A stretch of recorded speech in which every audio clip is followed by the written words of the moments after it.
ಸುದೀರ್ಘ ದಿನಗಳ ನಂತರ ಪ್ರಜ್ವಲ್ ರೇವಣ್ಣ ಸ್ವದೇಶಕ್ಕೆ ವಾಪಸ್ ಬರ್ತಿದ್ದಾರೆ ಸರ್. ಈಗ ಇದು ಮುಗಿತಾ? ಇದಾಯ್ತಾ? ಆಯ್ತು ಸರ್. ಈ ಪ್ರಜ್ವಲ್ಲೇ ಬೇಕಾಗಿದೆ ನಿಮಗೆ? ಆಯಿತು, ಪ್ರಜ್ವಲ್ ಬಗ್ಗೆನೇ ಮಾತಾಡೋಣ. ಇದಾಯ್ತಾ? ಮೈಸೂರಿನವ್ರು ಇಷ್ಟಿಗೆ ಸ್ಟಾಪ್ ಮಾಡ್ಕೊಂಬಿಟ್ರೆ ಆಯ್ತು. ನೆಕ್ಸ್ಟ್ ಇದಕ್ಕೆ ಹೋಗೋಣ. ಹೇಳಿ ಸರ್. ಪ್ರಜ್ವಲ್ ರೇವಣ್ಣ ಅವರು ವಿದೇಶದಲ್ಲಿ ವಾಪಸ್ ನಾಳೆ ಬರ್ತಿದ್ದಾರೆ. ಸಾಕಷ್ಟು ಮುಜುಗರ ಆಗುತ್ತೆ ಈ ಪ್ರಕರಣ. ಲೋಕಸಭಾ ಚುನಾವಣೆ ಮುಜುಗರ ಏನಾರ ಕಾಂಗ್ರೆಸ್ ಪಕ್ಷಕ್ಕೆ ಆಗಬೇಕು. ಕಳಿಸ್ಕೊಟ್ಟವ್ರು ಯಾರು? ಕಾಂಗ್ರೆಸ್ನವರೇ, ಕಾಂಗ್ರೆಸ್ ಸರ್ಕಾರದವರೇ ಕಳಿಸ್ಕೊಟ್ಟ. ನಾನು ಭಾಳ ಸ್ಪಷ್ಟವಾಗಿ ಹೇಳೋಕ್ಕೆ ಇಷ್ಟಪಡ್ತೀನಿ. ಅವ್ರ ಮೇಲೆ ಎಲ್ಲ ಈ ಮಾಹಿತಿಗಳಿದ್ದು, ಈ ಸರ್ಕಾರ ಜೀವಂತವಾಗಿದೆಯಾ, ಇಂಟೆಲಿಜೆನ್ಸ್ ಇತ್ತಾ, ಎಲ್ಲ ಸರ್ಕ್ಯುಲೇಟ್ ಮಾಡಿದ್ದಾರೆ, ಎಲ್ಲ ಹಂಚಿಕೆ ಮಾಡಿದ್ದಾರೆ. ದೇವರಾಜ್ ಗೌಡ ಆಪಾದನೆ ಮಾಡೋರೆ, ಶಿವರಾಮೇಗೌಡ ಮಾತಾಡಿದ್ದಾರೆ, DK ಶಿವಕುಮಾರ್ ಇನ್ನೊಬ್ಬ ಮತ್ತೊಬ್ಬ ಮಗದೊಬ್ಬ ಮುಖ್ಯಮಂತ್ರಿ. ಈ ಮುಖ್ಯಮಂತ್ರಿ ಆಹಾಹಾ ವಿಡಿಯೋ ಮಾಡಿದ ಮಾತ್ರ ಕ್ರೈಮ್ ಅಂತೆ, ವಿಡಿಯೋ ಹಂಚಿಕೆ ಮಾಡೋದು ಕ್ರೈಮ್. ಆ ಹೆಣ್ಮಕ್ಳು ಏನು ತಪ್ಪು ಮಾಡಿದ್ದಾರೆ? ಆ ವಿಡಿಯೋ ಆಗಿ ಹೆಣ್ಮಕ್ಳುಗಳನ್ನ ಬ್ಲರ್ರು ಮಾಡ್ದೇನೆ ಆ ವಿಕ್ಟಿಮ್ಸ್ಗಳು ಪಕ್ಕೆ ವಿಚಾರ ಏನಾಗಬೇಕು? ಏನಾದ್ರು ಸೂಕ್ಷ್ಮತೆ ಇದೆಯಾ ನಿಮಗೆ? ಇವರು ಒಬ್ಬರು ಮುಖ್ಯಮಂತ್ರಿ ವಿಡಿಯೋ ಮಾಡೋದು, ವಿಡಿಯೋ ಮಾಡಿದವನು ಎಷ್ಟು ತಪ್ಪಿದೋ ವಿಡಿಯೋ ಹಂಚಿಕೆ ಮಾಡಿದವನು ಅಷ್ಟೇ ತಪ್ಪಿದೆ. ಯಾವನು ಮಾಡಿದಾನೆ, ಯಾವನ ಮಾಡಿದವನು ಎಷ್ಟು ತಪ್ಪಿದೋ ವಿಡಿಯೋ ಹಂಚಿಕೆ ಮಾಡಿದವನು ಅಷ್ಟೇ ತಪ್ಪಿದೆ. ಯಾವನು ಮಾಡಿದಾನೆ, ಯಾವನಾರ ಮಾಡಿರಲಿ, ಪ್ರತಿಯೊಬ್ಬ ಈ ವಿಚಾರದಲ್ಲಿ ಯಾರ್ಯಾರು ಇನ್ವಾಲ್ವ್ ಆಗಿದ್ದಾರೋ ಅವ್ರಿಗೆ ಕ್ಷಮೆನೇ ಇಲ್ಲ, ಅವ್ರಿಗೆ ಶಿಕ್ಷೆ ಆಗಬೇಕು. ಅದನ್ನೇ ಭಾರತೀಯ ಜನತಾ ಪಾರ್ಟಿ ಭಾಳ ಸ್ಪಷ್ಟವಾಗಿ ಒತ್ತಾಯ ಮಾಡ್ತಿದ್ದಾರೆ. ಇವಾಗ ಬರ್ತಿದ್ದಾರೆ, ಆ ಬರ್ತಿರೋದಕ್ಕೂ ಕಾಂಗ್ರೆಸ್ ಅವ್ರಿಗೆ ಆಕ್ಷೇಪ. ಯಾರೋ ನಮ್ಮ ಪಕ್ಷದವ್ರು ಹೇಳಿ ಕಳಿಸ್ತಾ ಇದ್ದಾರಂತೆ.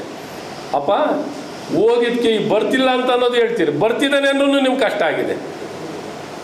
ಕಳಿಸ್ಕೊಟ್ಟಿದ್ದು ನೀವು, ಬರ್ತಿದ್ದಾರೆ ವಾಪಸ್ಸು. ಕಾನೂನು ವ್ಯವಸ್ಥೆಗೆ ಸಹಕಾರ ಕೊಟ್ಟು, ಇನ್ವೆಸ್ಟಿಗೇಷನ್ಗೆ ಸಹಕಾರ ಕೊಟ್ಟು, ಕಾನೂನು ಪಾಲನೆ ಆಗಲಿಕ್ಕೆ ಸಹಕಾರ ಕೊಟ್ಟು ಬರ್ತಿದ್ದಾರೆ. ಕಾನೂನಲ್ಲಿ ಏನೇನಿದೆಯೋ ಅಥವಾ ಪ್ರಕ್ರಿಯೆ ತೊಡಗುವಂಥದ್ದು, ಕಾನೂನು ಪ್ರಕ್ರಿಯೆ ತೊಡಗುವಂಥದ್ದಾಗುತ್ತೆ, ಕಾನೂನು ಪ್ರಕ್ರಿಯೆ ಜರುಗಿಸುವಂಥದ್ದಾಗುತ್ತೆ. ಈ ಜರುಗಿಸಿ ಯಾರು ತಪ್ಪಿಸ್ತರಿದ್ದಾರೆ, ಯಾರೇ ತಪ್ಪಿಸ್ತರಿರಲಿ, ಈ ತಪ್ಪು ಮಾಡಿದಂಥವ್ರನ್ನ ಶಿಕ್ಷೆ ಆಗಬೇಕು. ಈ SIT ಈಗೇನು ನೋಡಿ ನಮ್ಮ ಚಂದ್ರಶೇಖರ್ ಪ್ರಕರಣದಲ್ಲಿ ನೀವು ಯಾವಾಗ CID ತಗೋತಾರೋ ಎಲ್ಲ ಸಾಕ್ಷಿಗಳನ್ನ ನಾಶ ಮಾಡೋದ್ರಲ್ಲಿ ಬರೀ ಆ ಇಲಾಖೆ ಎಕ್ಸ್ಪರ್ಟ್. ಆ ಪೆನ್ ಡ್ರೈವ್ ಏನು ಮಾಡ್ತಾರೋ, ಆ ಲ್ಯಾಪ್ಟಾಪ್ ಏನು ಮಾಡ್ತಾರೋ, ಏನೇನು ಕ್ಲೀನ್ ಮಾಡ್ಕೋತಾರೋ, ಏನೇನು ಹಾಳು ಮಾಡ್ತಾರೋ. ಈಗ SITಯಿಂದ ಏನು ನ್ಯಾಯ ಬೇಯಿಸ್ತೀರಾ? SITಯಿಂದ ಏನು ನ್ಯಾಯ ಬೇಯಿಸ್ಬೋದು? ಒಬ್ಬ ಮುಖ್ಯಮಂತ್ರಿನ ಇನ್ವೆಸ್ಟಿಗೇಷನ್ ಆಗ್ತಾನೆ, ವಿಡಿಯೋ ಹಂಚಿಕೆ ಮಾಡೋದು ತಪ್ಪಲ್ಲ. ಏನು ನ್ಯಾಯ ಬಯಸ್ತೀರಾ? ಹಾಗಾಗಿ ಕೋರ್ಟ್ ಮಾನಿಟರ್ಡ್ SITನಾರ ಮಾಡಿದ್ರೆ ಒಳ್ಳೆಯದು.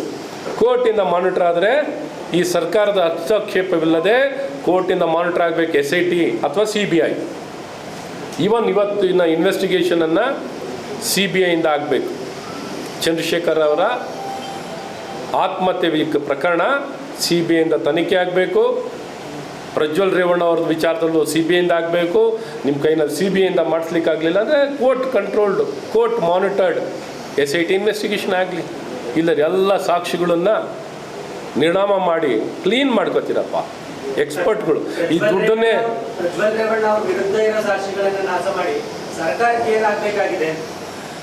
ಇವಾಗ ನಾನು ಕೇಳಿದ್ದು ಚಂದ್ರಶೇಖರ್ ಬಿಡಿ. ಈ ಕೇಸಲ್ಲಿ ನ್ಯಾಯಯುತವಾಗಿ ಯಾರೆಲ್ಲ ವಿಡಿಯೋ ಮಾಡಿರೋರಾಗಲಿ, ವಿಡಿಯೋ ಹಂಚಿಕೆ ಮಾಡಿರೋರಾಗಲಿ, ಯಾರ್ಯಾರು ಭಾಗಿತ್ವ ಯಾರ್ಯಾರಾಗಿದ್ದಾರೆ ಎಲ್ಲರಿಗೂ ಶಿಕ್ಷೆ ಆಗಬೇಕು. ಅಂದರೆ ಈ ಒಂದು ಇಲಾಖೆ SIT ಸರ್ಕಾರದ ಅಧೀನದಲ್ಲಿ, ರಾಜ್ಯ ಸರ್ಕಾರದ ಅಧೀನದಲ್ಲಿ ಯಾರಿಗೂ ಅವ್ರು ಬೇಕಾದಂಗೆ ವಿಂಡಿಕ್ಟಿವ್ ಪೊಲಿಟಿಕ್ಸ್ ಆಗ್ತದೆ, ವಿಂಡಿಕ್ಟಿವ್ ಕಾರ್ಯಾಚರಣೆ ಆಗ್ತದೆ ಹೊರತು ನ್ಯಾಯ ಸಿಗಲ್ಲ. ಆ ಅಮಾಯಕ ಹೆಣ್ಣು ಮಕ್ಕಳಿಗೆ ನ್ಯಾಯ ಸಿಗಬೇಕು ಅಂದರೆ ಒಂದು ನ್ಯಾಯಯುತವಾಗಿ ತನಿಖೆ ಆಗಬೇಕು. ಇಷ್ಟು ಸ್ಪಷ್ಟವಾಗಿದೆ. ಖಂಡಿತ ಇದೆಯಕ್ಕೆ ಸಾಧ್ಯನಾ? ಎಷ್ಟು ಜನ ಆಗಿರೋ ಒಳಗಡೆ ಇರಬೇಕಿತ್ತು. ನೀವೇ ನಿಮ್ಮ ಮಾಧ್ಯಮದಲ್ಲಿ ಧ್ವನಿ ಸುರುಳಿಗಳನ್ನೆಲ್ಲ ಬಿಟ್ಟಿದ್ದೀರಪ್ಪ. ಎಲ್ಲ ಧ್ವನಿ ಸುರುಳಿಗಳು ಬಿಟ್ಟಿದ್ದೀರಾ. ಯಾವ ಧ್ವನಿ ಸುರುಳಿಗೂ ಇವಾಗ ತೊಗೊಂಡು ಏನಾರು ಒಂದು ನೋಟಿಸ್ ಕೊಟ್ಟು ತನಿಖೆ ಕರೆದಿದ್ದಾರಾ? ಇವರಿಂದ ನ್ಯಾಯ ಬಯಸ್ತೀರಾ? ಯಾರು ಇವಾಗ ನೀವೇ ಧ್ವನಿ ಸುರುಳಿಗಳು ಏನೇನಿದೆಯಾ ನೋಡಿ. ಈಗ ಎಲ್ಲಾರ್ದು ಹೇಳ್ತಾ ಬಂದಿದ್ದು ನಾನು ಮುಂಚೆನೆ. ಎಲ್ಲಾರ್ದು ಹೆಸರು ಹೇಳಿದ್ದೀನಿ. ಇವತ್ತು ಮುಖ್ಯಮಂತ್ರಿಗಳೇ ಹೇಳ್ತಾರಲ್ಲ, ಹಂಚಿಕೆ ಮಾಡೋದು ತಪ್ಪಲ್ಲ, ಅದು ಒಳ್ಳೆಯದು. ಪಾಪ ಅಮಾಯಕ ಹೆಣ್ಮಕ್ಳದ್ದು ವಿಡಿಯೋ ಎಲ್ಲರಿಗೂ ಹಂಚಿಕೆ ಆಗಿ ಅವರೆಲ್ಲ ಆತ್ಮಹತ್ಯೆ ಮಾಡ್ಕೋಬೇಕು ಅನ್ನೋಂಥದ್ದು ಬಯಸುವಂಥ ಸರ್ಕಾರ. ಖಂಡಿತ ರೀ, ಯಾಕೆ ಕರಿಬಾರ್ದು ಅವ್ರನ್ನ? ಶಿವರಾಮೇಗೌಡನ ಯಾಕೆ ಕರಿಬಾರ್ದು? ಯಾಕೆ ಕರಿಬಾರ್ದು?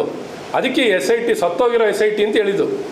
ಸರ್, ಪ್ರಜ್ವಲ್ ರೇವಣ್ಣ ರಾಜ್ಯಕ್ಕೆ ಬರೋದ್ರಿಂದ ವಿಧಾನ ಪರಿಷತ್ ಚುನಾವಣೆಯಲ್ಲಿ ಹೆಚ್ಚು ಮತಗಳು ಬರುತ್ತೆ ಮೈತ್ರಿ ಪಕ್ಷಕ್ಕೆ ಅಂತ ಹೇಳಿ ಮೈತ್ರಿ ನಾಯಕರು ಹೇಳ್ತಾ ಇದ್ದಾರೆ. ಆ ರೀತಿ ಆಗುತ್ತಾ ಅಂತ ನೋಡಿ, ಇದನ್ನ ಕಾನೂನನ್ನ ಗೌರವಿಸ್ಬೇಕು, ಸೂಕ್ಷ್ಮವಾಗಿರಬೇಕು. ಆ ಸೂಕ್ಷ್ಮತೆ ಇಟ್ಕೊಂಡು ನಾವು ಮಾತಾಡಬೇಕು. ಒಂದು ಪ್ರಕ್ರಿಯೆ ಆಗ್ತಿರೋ ನಮ್ಮ ನಾಡಿನಲ್ಲಿ ಒಂದು ಸಮಾಜಕ್ಕೆ ಇದು ಯಾವುದು ಅಗೌರವ ಆಗಬಾರ್ದು ಅಂತ ಯಾರು ಮಹಾತ್ಮರು ಹೇಳಿದರೆ ಆ ಮಹಾತ್ಮರನ್ನು ಹೋಗಿ ಕೇಳ್ಕೊಳ್ಳಿ.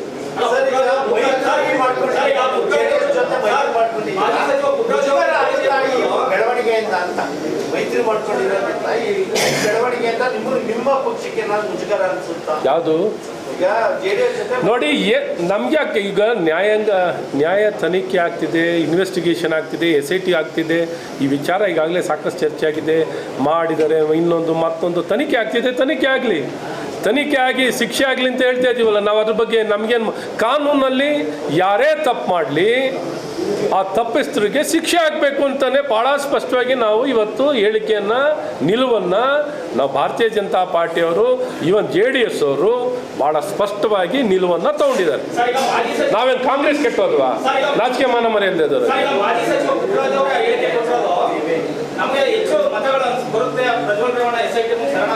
ನನಗಿದ್ರ ಬಗ್ಗೆ ಮಾಹಿತಿ ಇಲ್ಲಪ್ಪ.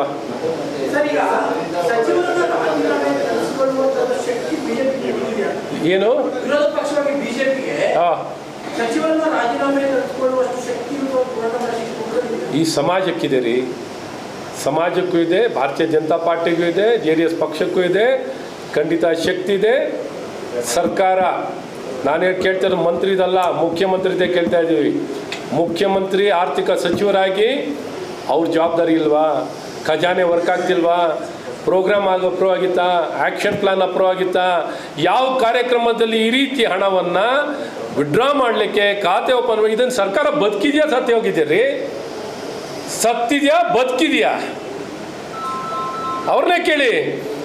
ನನಗೆ ಗೊತ್ತಿಲ್ಲ ಅಂತ ಹೇಳಿ ಆ ಮುಖ್ಯಮಂತ್ರಿ, ನೋಡೋಣ. ನಾಚಿಕೆ ಆಗ್ಬೇಕಾಗ್ತಿ ಸರ್ಕಾರ ಬದುಕಿದೆಯಲ್ಲ ಅಂತ. ಇದುವರೆಗಿನ ಸರ್ಕಾರ JDS, BJP, ಕಾಂಗ್ರೆಸ್ ಇಷ್ಟು ಅಧಿಕಾರ ನಡೆಸಿದ್ದಾರೆ. ಇಷ್ಟೊಂದು ಭ್ರಷ್ಟಾಚಾರಗಳ ಯಾರಿಗೂ ಒಬ್ರಿಗೂ ಒಂದು ಶಿಕ್ಷೆ ಆಗಿಲ್ವಲ್ಲ ಸರ್? ಏನು ಎಲ್ಲ ಖುಲಾಸೆಗಳಾಗ್ತಿದೆಯಲ್ಲ, ಏನು ಗೊತ್ತದೆ? ಯಾರಿಗೂ ಖುಲಾಸೆ ನ್ಯಾಯಬದ್ಧವಾಗಿದ್ದಾಗ ಖುಲಾಸೆ ಆಗೋ ಪ್ರಶ್ನೆನೇ ಇಲ್ಲ. ಈಗಲೇ ಇಲ್ಲೇ ನೇರವಾಗಿ ಸಿಕ್ಕಿದೆಯಲ್ಲ, ಕೇಳಿದ್ದಾರೆ ಅಂತ. ನೀವು ಸ್ವಾತಂತ್ರ್ಯ ಬಂದಾದಮೇಲೆ ಇಂಥ ಯಾರ ಸರ್ಕಾರಿ ಅಧಿಕಾರಿ ಒಂದು ಘಟನೆಯನ್ನು ನಡೆದಿರೋದನ್ನು ಬಯಲಿಗೆ ತೆರೆಯೋಕ್ಕೆ ಆತ್ಮಹತ್ಯೆ ಆಗಿರೋದು ಎಲ್ಲರೂ ಕೇಳಿದ್ದೀರ ಸ್ವಾಮಿ? ನೇರವಾಗಿ ಡೆತ್ ನೋಟಲ್ಲಿ ಸಾಕ್ಷಿ ಸಮೇತ ಒಬ್ಬ ಮಂತ್ರಿನೇ ಒಪ್ಕೊಂಡಿದ್ದಾನಲ್ಲ, ಆಗಿದೆ, ನಾವು ಟೈಮ್ ಲೈನು ವಾರ್ನಿಂಗ್ ಕೊಟ್ಟಿದ್ದೀವಿ ಅಂತ ಹೇಳಿದ್ದಾರೆ. ಏನು ವಾರ್ನಿಂಗ್? ದುಡ್ಡು ವಾಪಸ್ ಕೊಡಲಿಕ್ಕೆ. ಏನು ಇವ್ರು ಗೊತ್ತಿಲ್ಲದೆ ಆಗಿದೆ ಅಂತನಾ? ಒಬ್ಬ ಅಧಿಕಾರಿ, ಅಧೀಕ್ಷಕ, ಅವನಿಗೂ ಬ್ಯಾಂಕಿಗೆ ಏನು ಸಂಬಂಧ? ಇವತ್ತು ನೇರವಾಗಿ ತನ್ನ ಸಚಿವ ಮೌಖಿಕವಾಗಿ ಆದೇಶ ಕೊಟ್ಟಿದ್ದಾನೆ. ಇವತ್ತು ಅಧಿಕಾರಿಗಳು ಇನ್ವಾಲ್ವ್ಡ್ ಅಂತ ನೇರವಾಗಿ ಆಪಾದನೆ ಮಾಡಿದ್ದಾನೆ. FIR ಫೈಲ್ ಮಾಡ್ತೀವಿ. ಸರ್ಕಾರ ಬದುಕಿದೆಯಾ? ಓಲಿ ಇಷ್ಟು ವಿಡ್ರಾ ಆಯ್ತಪ್ಪ, ಯಾರೋ ಒಂದು ಫೋರ್ಜು ಅಥವಾ ಇನ್ನೊಬ್ಬನಿಗೆ ಡ್ರಾ ಮಾಡಲಿಕ್ಕೆ ಇನ್ನೊಬ್ಬನ ಪೇಮೆಂಟು ಆ್ಯಕ್ಷನ್ ಪ್ಲ್ಯಾನಲ್ಲಿ ಇದೆಯಾ? ಅಕೌಂಟ್ ಓಪನಿಂಗ್ ಪರ್ಮಿಷನ್ ಇದೆಯಾ? ಖಜಾನೆ ವರ್ಕ್ ಆಗ್ತಿಲ್ವಾ? ಅಲ್ರಿ, ಒಬ್ಬನ ಸ್ಯಾಲ್ರಿ ಸ್ಲಿಪ್ ಬಂದ್ರೂ ಖಜಾನೇಷನ್ ಇದೆಯಾ? ಖಜಾನೆ ವರ್ಕ್ ಆಗ್ತಿಲ್ವಾ? ಅಲ್ರಿ, ಒಬ್ಬನ ಸ್ಯಾಲ್ರಿ ಸ್ಲಿಪ್ ಬಂದ್ರೂ ಖಜಾನೆಯಲ್ಲಿ ಎಂಟ್ರ್ ಆಗ್ದೇನೆ ಕೊಡೋಕ್ಕಾಗಲ್ಲ. ಇವತ್ತು ಹೆಂಗ್ರಿ ಇದಾಗಿದೆ ಈ ಸರ್ಕಾರ ಬದುಕಿದೇನ್ರಿ? ಆರ್ಥಿಕ ಸಚಿವ 15-16ನೇ ಹೈವೇಯ ಮಂಡನೆ ಮಾಡಿರೋಂಥ ಎಕ್ಸ್ಪರ್ಟ್ ಎಲ್ಲಿದ್ದಾರೆ? ಎಕ್ಸ್ಪರ್ಟ್ ಉತ್ತರ ಇದೆಯಾ? ಪರಿಶಿಷ್ಟ ಪಂಗಡ ದುಡ್ಡು ಆ ವರ್ಗಕ್ಕೆ ಸೇರಿರುವಂಥ ಸಚಿವ, ಅವ್ರ ಹೆಸರಲ್ಲೇ ಮತ ಪಡ್ಕೊಳ್ಳೋಂಥವ್ರ ವ್ಯಕ್ತಿಗಳು ಏನು ಮಾಡ್ತಿದ್ದಾರೆ ನಾಗೇಂದ್ರ ಅವರ? ಸತ್ಯ ಹರಿಶ್ಚಂದ್ರ ಬಿಜೆಪಿ ಬಂದ್ರೆ ಕ್ಷಮಿಸ್ತೀರಾ ಸರ್? ಯಾರನ್ನ ಇಲ್ಲೇ ಇದಾರಲ್ಲ ಪಕ್ಕದಲ್ಲಿ ಇಲ್ಲೇ ಇದ್ದಾರೆ. ಸದ್ಯ ಸಿದ್ದರಾಮಯ್ಯ ಅವರು ಬಂದರೆ ಕ್ಷಮಿಸ್ತೀರಾ ಅಂತ ಕೇಳ್ತೀನಿ ನಾನು ಅನ್ಕೊಂಡಿದ್ದೆ. ಹಂಗೇನೋ ಅಂತೀರ ಅನ್ಕೊಂಡಿದ್ದೆ. ಪಕ್ಕದಲ್ಲಿ ಇದಾರಲ್ಲ ಆಯ್ತು, ಈಗ ಪ್ರಜ್ವಲ್ ರೇವಣ್ಣ ಅವರು ಏನಾದ್ರು ಆಯ್ಕೆ ಆದ್ರೆ ಈಗ ಆಯಿತು ಸಾಕು. ಈಗ ಮುಂದಿನ ಭಾಗ ಮತ್ತೆ ಮಾತಾಡೋಣ. ಈಗ ಧನ್ಯವಾದಗಳು, ನಮಸ್ಕಾರ. Nandini, Bharat news TV, Mysuru.